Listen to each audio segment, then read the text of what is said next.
SIR এর নামে পেছন থেকে এনআরসি পরিকল্পনা। বিজেপি বাঙালি বিরোধী দল। সুস্মিতা দেব। তৃণমূল সাংসদ সুস্মিতা দেব অভিযোগ করেছেন, এসআইআর এর মাধ্যমে রাজ্য জুড়ে গোপনে এনআরসি করার পরিকল্পনা চলছে। শনিবার এক সাংবাদিক সম্মেলনে তিনি বলেন, বিজেপি বাঙালি বিরোধী দল এবং হিন্দু বাঙালিদের সতর্ক থাকতে হবে।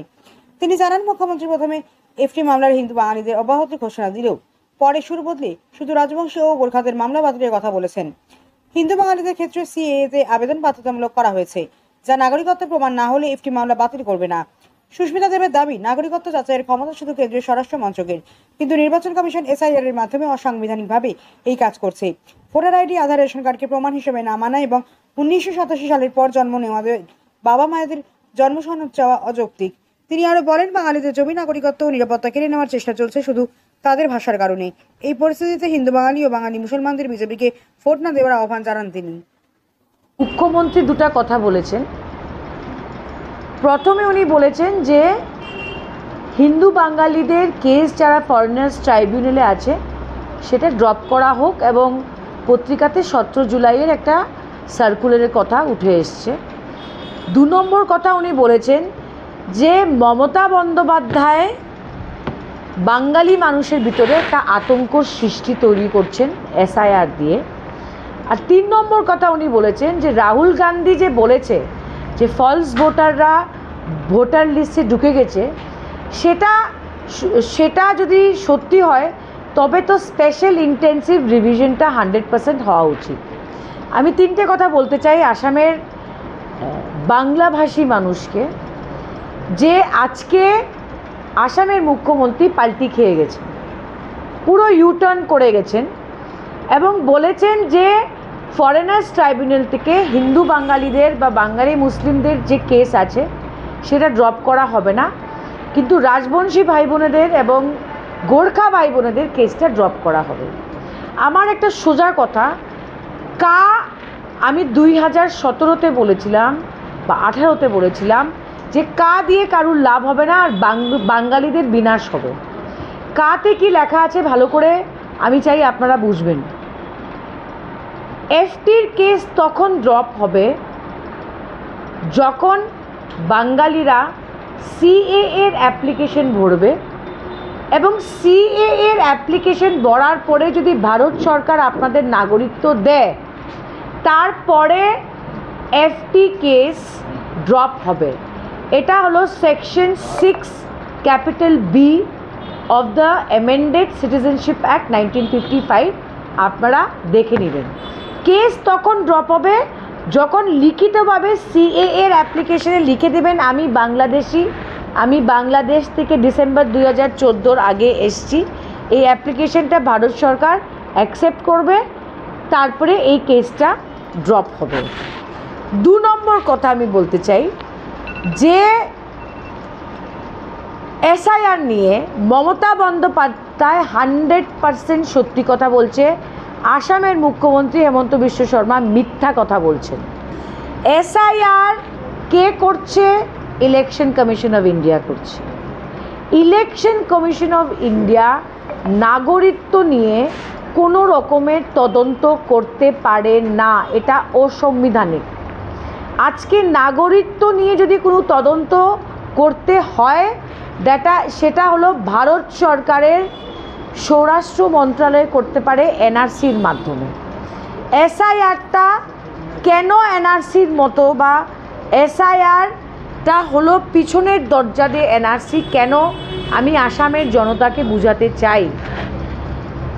এসআইআরে election commission of India voter ID মানছে না, রেশন কার্ড মানছে না, আধার কার্ড মানছে না, বলছে যে এইগুলা নাগরিকত্বর প্রমাণ না। তো ভোটার আইডি যদি নাগরিকত্বর প্রমাণ হয় না, তবে তো ইলেকশন কমিশন অফ ইন্ডিয়া বলছে যে আমাদের ভোটার লিস্টে নাম থাকলে আমরা নাগরিক না, তো নাগরিকত্বর তদন্ত আপনারা কেন করছেন? প্রথম প্রশ্ন।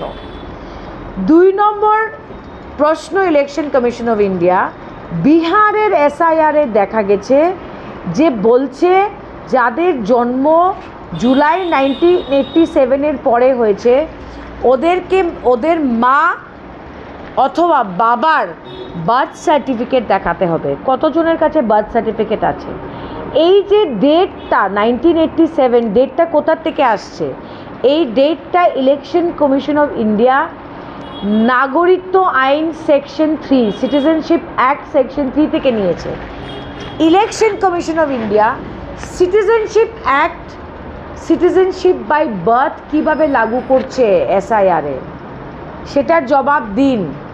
1992-তে সুপ্রিম কোর্টের একটা কেস আছে, কেসটার নাম আমি আপনাদের বলে দিচ্ছি। সেই কেসটার নাম হলো Lalbabu Hussain versus election registration officer.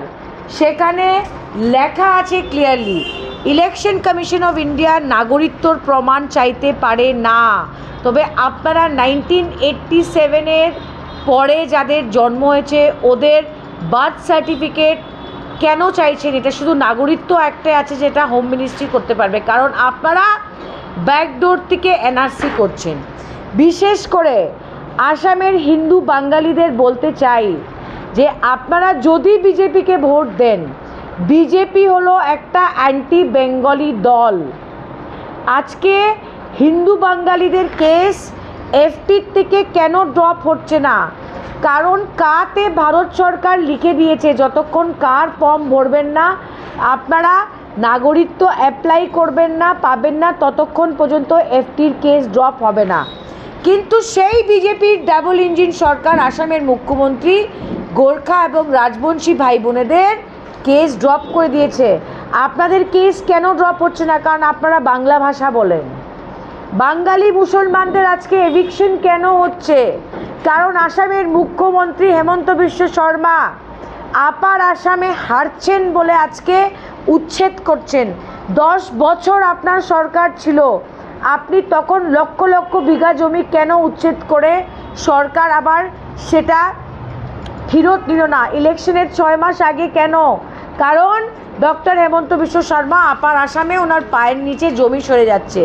BJP is a anti Bengali party. আজকে সমস্ত দেশে বাঙালিদের কাগজ চেয়ে পুলিশ ওদের উপরে গায়ের উপরে গরম জল ঢেলে কাপড় খুলে দিয়ে পুলিশ স্টেশনে কেন নিয়ে দিচ্ছে? কারণ ওরা বাংলা ভাষা বলছে। হিন্দু বাঙালিদের বুঝতে হবে, আপনারা হিন্দু হিসাবে হিন্দু দলকে ভোট দিচ্ছেন, কিন্তু আপনাদের মাতৃভাষা বাঙালি বলে আপনাদেরকে প্রত্যেকটা দল ব্যবহার করছে। কংগ্রেস বিজেপি আপনাদের ভোট নিয়ে ব্যবহার করছে। আপনাদের নিরাপত্তার কোনো গ্যারেন্টি নেই, আপনাদের নাগরিকত্বর কোনো গ্যারেন্টি নেই, আপনাদের জমির অধিকারের কোনো গ্যারেন্টি নেই, কারণ আপনারা খিলঞ্জিয়ার না। কেন? কারণ আপনাদের ভাষা বাংলা। যারা 1874 থেকে আসামে আছেন বাঙালিরা, ব্রিটিশদের যারা এনেছিল কাজ করার জন্যে বা অ্যাডমিনিস্ট্রেশন, বাঙালিরা আজকে শত শত বছর থেকে আসামে আছেন। আপনারা আজকে খিলঞ্জিয়া কেন না? কারণ আপনাদের ভাষা Bangla. BJP is a anti Bengali party. BJP একটা অ্যান্টি বেঙ্গলি দল, এটার প্রমাণ বারবার দিচ্ছে ভারতীয় জনতা পার্টি। বিজেপিকে ভোট দেওয়া মানে আপনারা বাংলাদেশি ওদের চোখে ছিলেন, আপনারা বাংলাদেশি থাকবেন।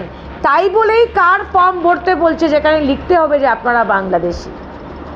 আর যারা বাংলাদেশ থেকে এসছেন ওদের তো ফর্ম ভরতেই হবে। 71-এর পরে যারা এসছেন, যারা 71-এর আগে এসছেন, যারা 51-এর আগে এসছেন, আপনাদেরকে ইন্ডিজেনাস দেওয়া হচ্ছে না কেন? কারণ আপনাদের ভাষা বাঙালি। এটা আমরা যত তাড়াতাড়ি বুঝবো আমরা ভালো থাকবো। নালে বাঙালিদের ভোট নিয়ে বিজেপি কংগ্রেস প্রত্যেকটা দল শুধু ছেলে খেলা করছে আর বাঙালিদের ব্যবহার করছে। এটাই বাস্তব, বাঙালিদের বাস্তব। মমতা বন্দ্যোপাধ্যায় যে লড়াইটা লড়ছে, মমতা বন্দ্যোপাধ্যায় একা বাঙালিদের জন্য এই লড়াইটা লড়ছে সমস্ত দেশে।